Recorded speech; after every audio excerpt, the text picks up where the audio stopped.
1000 বছর আগে বলে গেলেন ইসবির রাজুলু মুমিনান ওয়া ইমসি কাফিরান ওয়া ইমসি মুমিনান ওয়া ইসবিউ কাফিরান।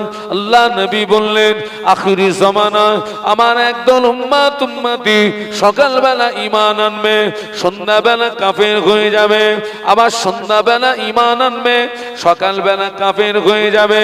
আল্লাহ নবী বললেন আখিরি জামানা হাতের তালুতে আগুন রাখা যত না কষ্ট হবে, আমি আল্লাহ নবী বলছি তার চেয়ে আরো বেশি কষ্ট হবে ঈমান নিয়ে বেঁচে থাকা। কবরবাসীদের চিন্তা করতে হবে না, কবরবাসীদের চিন্তা করার আগে নিজের চিন্তাটা করার দরকার।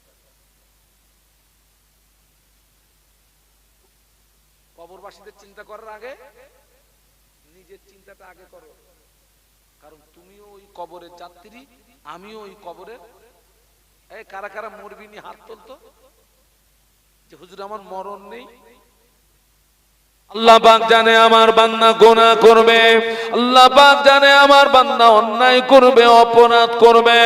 আল্লাহ পাক আমাদের শিখিয়েছেন ও আমার বান্দারে তুই অন্যায় করার পরে, অপরাধ করার পরে, গুনাহ করার পরে তুই আমার কাছে এভাবে দোয়া চাইবি, আল্লাহুম্মা গফির লানা, হে আল্লাহ তুমি আমাকে ক্ষমা করো, ওয়ালি ইখওয়ানিনাল্লাযিনা সাবাকুনা বিল ঈমান, এবং আমার ওই সমস্ত ভাইদিগকে ক্ষমা করো যারা ঈমান নিয়ে কবরে। বলুন সুবহানাল্লাহ। কোন কবরবাসীরা উপকৃত হয় বলুন তো, বলুন বলুন। যারা ঈমান সহ কবরে চলে গেছে। কারা? যারা ঈমান সহ কবরে চলে গেছে। যারা ঈমান হারিয়ে কবরে চলে গেছে ওদের কবরে উহুদ পাহাড় সমান নেকি ঢেলে দিলেও, বলো বলো বলো জোরে বলো, কাজ হবে না। এই আয়াতে শরীফার দ্বারা আরো একটা বিষয় প্রমাণিত হয়, মৃত্যু ব্যক্তিদের জন্য ক্ষমা চাইতে হবে, মৃত্যু ব্যক্তির জন্য দোয়া করতে হবে, শিক্ষা দিয়েছে খোদ আল্লাহর কুরআন। একটু জোরে বলো।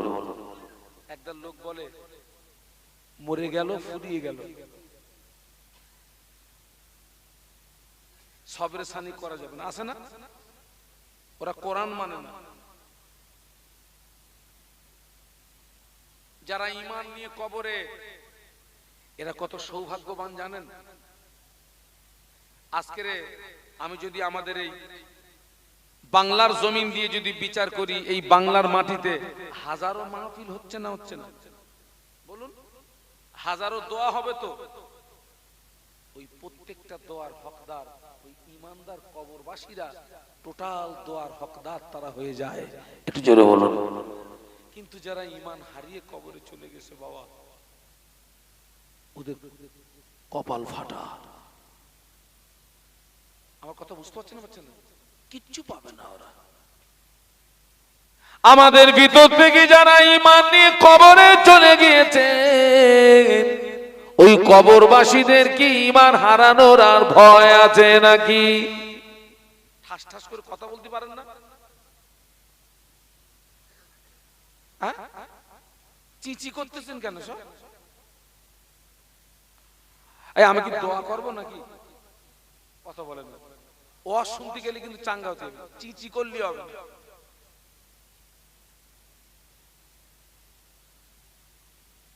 যারা ঈমান নিয়ে কবরে চলে গিয়েছেন, ওই কবরবাসীদের ঈমান হারানোর আর ভয় আছে নাকি?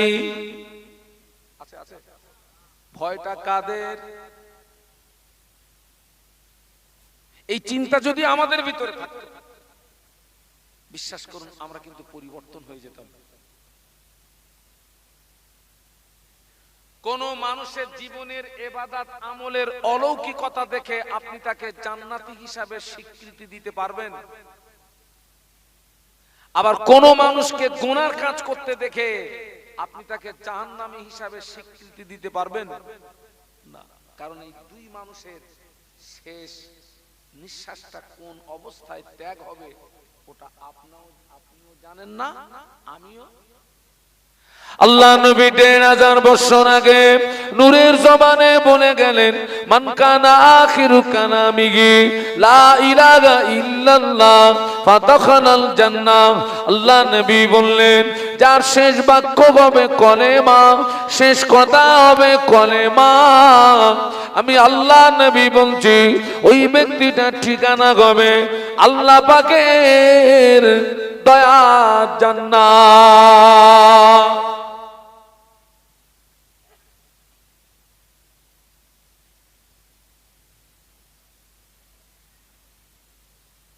কোন একটা যুদ্ধে আমার দিকে তাকান,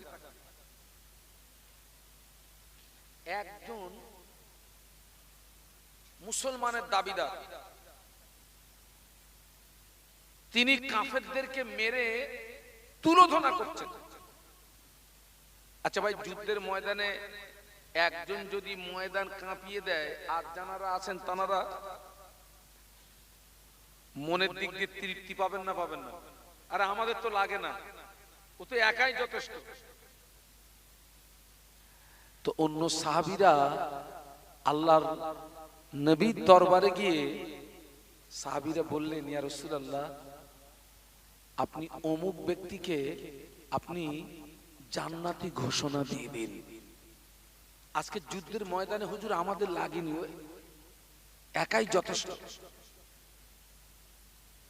আমরা ওই ব্যক্তির পক্ষ থেকে আপনার কাছে দরখাস্ত করছি, আপনি ওই ব্যক্তিকে কি করুন, জান্নাতি ঘোষণা দিয়ে দেন। কারণ আল্লাহর নবী তো ইতিপূর্বে অন্য সাহাবীদের জান্নাতি ঘোষণা দিয়েছেন। আবু বকর জান্নাতি, ওমর জান্নাতি, আলী জান্নাতি, উসমান গনি জান্নাতি, রিদওয়ানুল্লাহ তাআলা আলাইহিম আজমাইন। সুবহানাল্লাহ বলেন। ও আমার ভাইরা, আল্লাহ নবী সাহাবীদের দিকে চেয়ে বলেছিলেন, ও আমার সাহাবীরা, তোমরা যাকে জান্নাতি ঘোষণা দিতে বলছো, আমি আল্লাহ নবী বলছি ওই ব্যক্তিটা জাহান্নামে যাবে। কোথায় যাবে? কথাটা শুনে ভয় লাগলো না? লাগলো না? সাহাবীরা বলছেন, হুজুর আপনি ওই ব্যক্তিকে জান্নাতি সার্টিফিকেট দিয়ে দেন। আর আল্লাহর নবী কি বললেন? ওই ব্যক্তি জাহান্নামে যাবে। নবীর জবান থেকে যেটা বার হলো ওটা বাস্তবে হবে না? হবে না? কে বলিয়েছেন? ওমা ইয়ানতিকু আনিল হাওয়া ইন হুয়া ইল্লা ওয়াহয়ুন ইউহা। আমার নবী নিজের তরফ থেকে কোনো কথা বলেন না। সুবহানাল্লাহ বলেন। দেখা গেল যুদ্ধের ময়দানে ওই ব্যক্তিটা এতক্ষণ কাফেরদেরকে মারছিল, এবারে কাফেররা ওই ব্যক্তিকে পাল্টা তলোয়ারের আঘাত করেছে। ওই ব্যক্তিটা কাফেরদের তলোয়ারের আঘাতের জ্বালা যন্ত্রণা সহ্য করতে না পেরে ওই তলোয়ারের বাঁটটা জমিনে গেড়ে দিয়ে ওই তলোয়ারের উপরে ঝাঁপ দিয়ে আত্মহত্যা করলো। আত্মহত্যাকারীর ঠিকানা কোথায়? আমার কথা বুঝতে পারছেন না? পারছেন না? কোন মানুষের জীবনের ইবাদত আমলের অলৌকিকতা দেখে তাকে জান্নাতি হিসাবে স্বীকৃতি দেওয়া, আবার কাউকে গুনার কাজ করতে দেখে জাহান্নামী হিসাবেও স্বীকৃতি দেওয়া। কারণ এই দুজনের শেষ নিঃশ্বাস কার কোন অবস্থায় ত্যাগ হবে? পৃথিবীর জমিনে অনেক নজির আছে, সারা জীবন ভালো ভালো কাজ করার পরেও তার তকদিরের লেখনী তার উপরে জয়যুক্ত হয়ে লোকটা ঈমান নিয়ে কবরে চলে গেছে। আবার সারা জীবন আল্লাহর সারা জীবন ভালো ভালো কাজ করার পরেও তার তকদিরের লেখনী তার উপরে জয়যুক্ত হয়ে লোকটা ঈমান হারিয়ে কবরে চলে গেছে। আবার অনেক মানুষ সারা জীবন আল্লাহর নাফরমানি করার পরেও তার তকদিরের লেখনী তার উপরে জয়যুক্ত হয়ে লোকটা ঈমান নিয়ে কবরে চলে গিয়েছেন। একটু জোরে বলুন। বাবা, আপনাদের তকদিরে কি লেখা আছে আপনারা জানেন? আমার তকদিরে কি লেখা আছে আমি জানি। আপনারও যেমন ভয় থাকা প্রয়োজন, আমারও তেমন ভয় থাকা। এই ভয়টা কটা মানুষের মধ্যে আছে বলুন তো? ও আমার মায়া, আল্লাহর ওলি হযরত আব্দুল্লাহ ইবনে মুবারক রাহমাতুল্লাহ আলাইহি, আব্দুল্লাহ ইবনে মুবারক রাহমাতুল্লাহ আলাইহি যিনি একজন হাদিস বিশারদ পণ্ডিত ছিলেন, যিনি মানুষদেরকে মুরিদ করাতেন। আল্লাহর ওলি হযরত আব্দুল্লাহ ইবনে মুবারক রাহমাতুল্লাহ আলাইহির একজন মুরিদ মুমূর্ষ পরিস্থিতির খবর হুজুরের কাছে পৌঁছালো। আল্লাহর ওলি ওনার মুরিদকে দেখতে গিয়েছে। আব্দুল্লাহ ইবনে মুবারক রাহমাতুল্লাহ আলাইহি একজন মুরিদ মৃত্যু বিছানায় কষ্ট পাচ্ছে। আল্লাহর ওলি উনি ওনার সেই মুরিদকে দেখতে গিয়েছেন।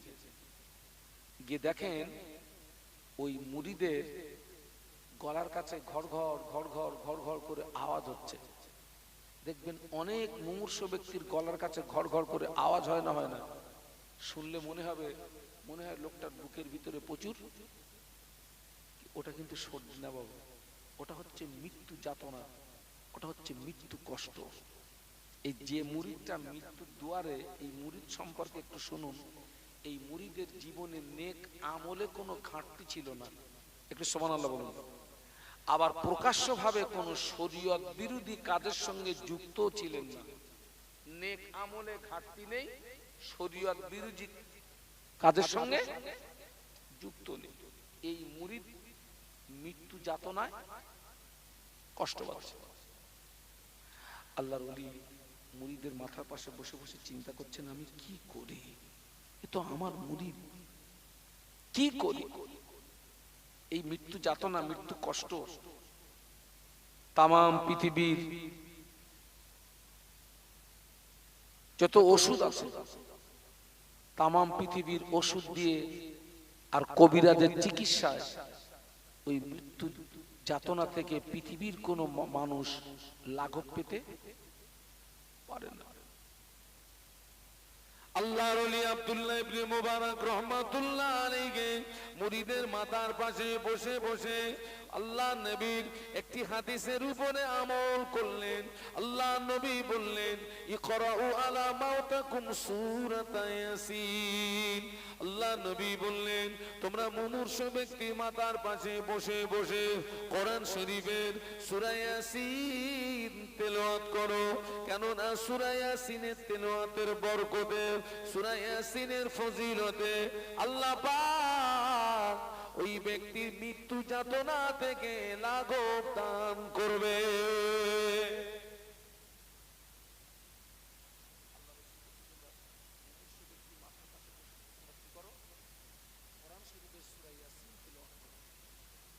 কেন?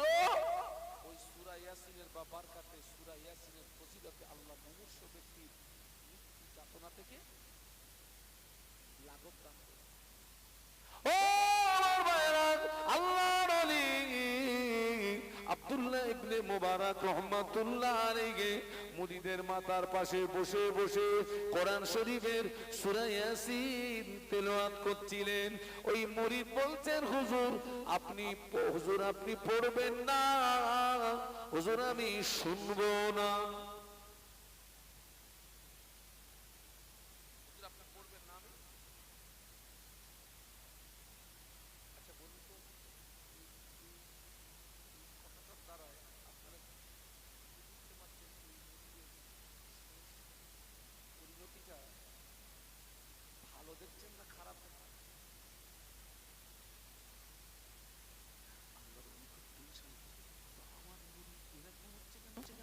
এর সম্পর্কে আমি খুব ভালো জানি, এরকম হচ্ছে কেন?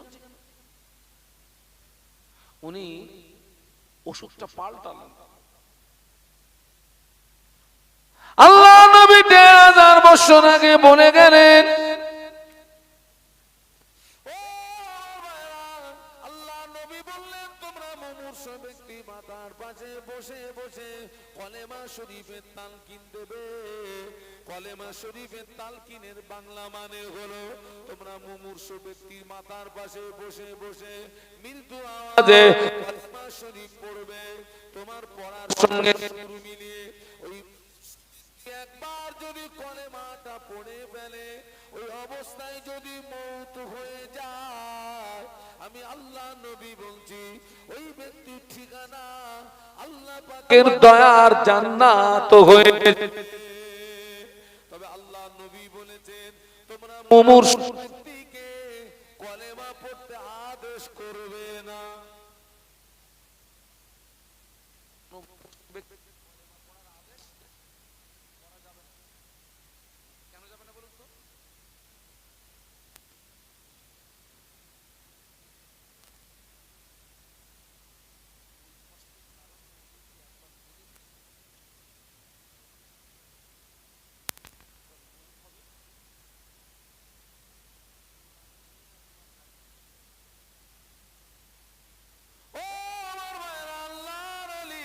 আব্দুল্লাহ ইবনে মুবারক রাহমাতুল্লাহ মুরিদের মাথার পাশে বসে বসে কলেমা শরীফের তালকিন দিচ্ছিলেন। মুরিদটা ওই সময় একটু সাজানো মেজাজে বললেন, হুজুর আপনি পড়েন আর না পড়েন আমি পড়ব না। কথাটা বলা শেষ, মুরিদের মওত হয়ে গেল।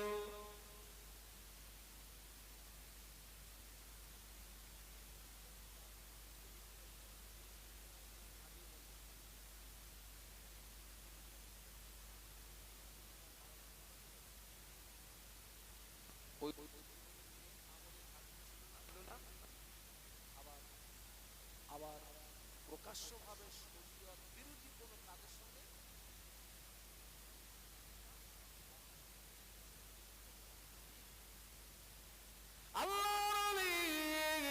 আব্দুল্লাহ ইবনে মুবারক রাহমাতুল্লাহ আলাইহি মুরিদের মাথার পাশে বসে বসে ডুকরিয়ে ডুকরিয়ে কাঁদতে লাগলেন, আল্লাহ পাক রব্বুল আলামিন, আল্লাহ পাক এ কি তোমার বিচার? তো আমার মুরিদ এর ভালো জানি, আল্লাহ পাক এই ব্যক্তি যদি ঈমান হারিয়ে মারা যায়, পৃথিবীর জমিনে ঈমান নিয়ে মরবে কে? এই লোকটা যদি ঈমান হারিয়ে মারা যায়, তো পৃথিবীতে ঈমান নিয়ে আর কে মরবে?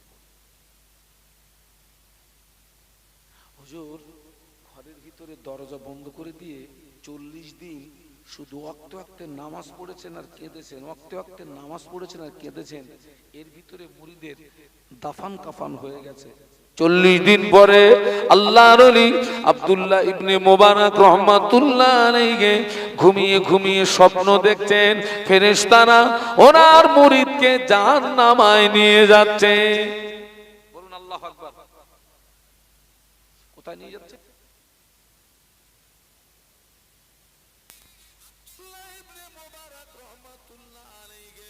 স্বপ্নের ভিতরে মুরিদকে জিজ্ঞাসা করলেন, ও আল্লাহর বান্দা, তুমি কি সত্যি ঈমান হারিয়ে মরছো নাকি?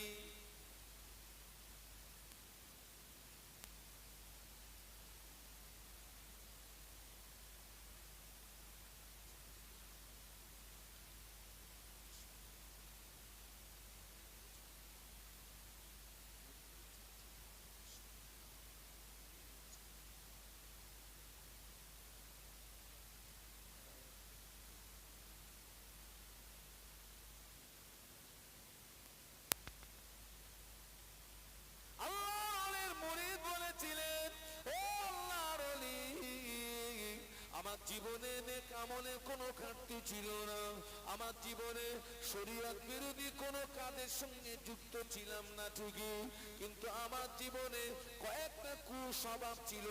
আমি ওগুলোকে দোষের মনে করতাম না, অন্যায় মনে করতাম না। ওই কুস্বভাবগুলো আমার ঈমান হারানোর জন্য যথেষ্ট। এক নম্বরের কুস্বভাব ছিল হিংসা এবং অহংকারের কুস্বভাব ছিল। ওটাকে দোষের মনে করতাম না, অন্যায় মনে করতাম না। ওই হিংসা এবং অহংকার নামীয় কুস্বভাব আমার ঈমান হারানোর জন্য যথেষ্ট হয়ে গিয়েছে। আপনি যত নামাজ পড়েন, রোজা রাখেন, হজ করেন, দান করেন, আপনার ভিতর হিংসা এবং অহংকার নামীয় কুস্বভাব থাকে, ঈমান নিয়ে মরবেন, আশাটা যেন না থাকে।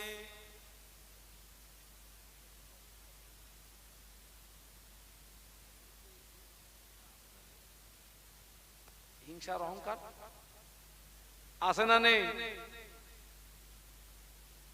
আমরা যেগুলোকে মামুলি ব্যাপার মনে করি, কিন্তু এগুলো কত মারাত্মক জানেন? কত মারাত্মক। বেঁচে থাকাটা মিথ্যা, মরে যাওয়াটা সত্য। সত্য। এই তো এখান থেকে কদিন আগে মাহফিলটা করলাম, কোথায় করলাম?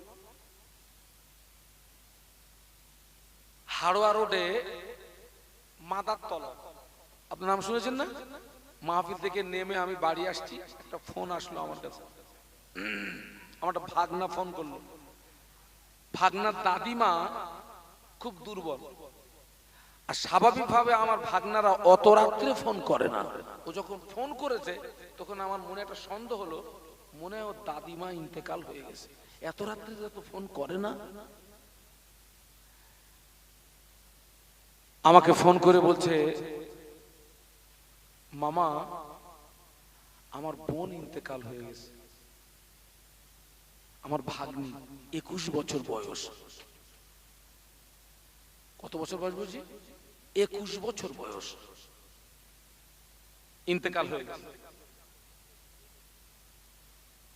একবার তো শরীফ আল্লাহুম্মা, জোরে জোরে, আরো জোরে।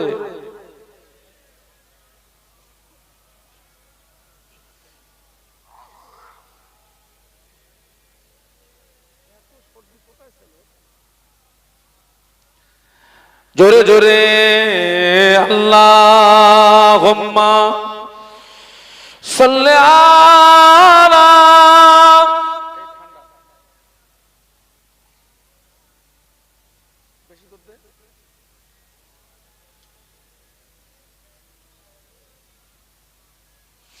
গোলামে मोहम्मद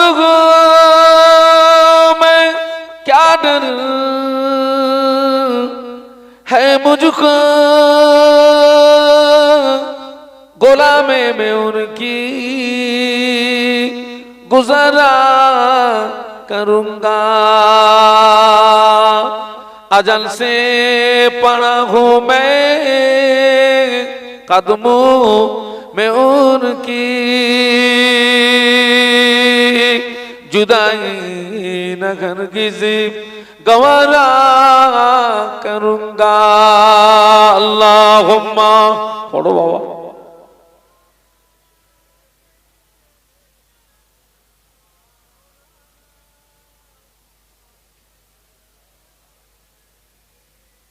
আলহামদুলিল্লাহ। একটু বলুন আল্লাহু আকবার, একটু জবান খুলে বলুন। হ্যাঁ, আমি কোন কথা বলছিলাম? আল্লাহ রাসূল বলেছেন, আখির জামানায় হাতের তালুতে আগুন রাখা যত না কষ্ট হবে, তার চেয়ে বেশি কষ্ট হবে। এইটা নিয়ে একটু ভাবুন তো, সত্যি কি আমরা এই হাতের তালুতে আগুন রাখতে পারবো?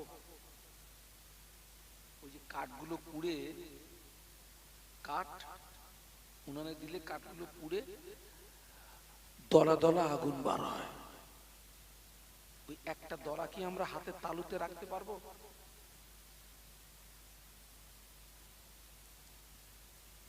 যারা ঈমান সহ কবরে চলে গেছে বাবা, তারা হচ্ছে সৌভাগ্যবান।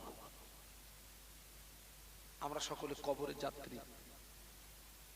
আপনার কোন হালাতে মৌত হবে আপনি বলতে পারবেন? আমার কোন হালাতে মৌত হবে আমি কি বলতে পারবো?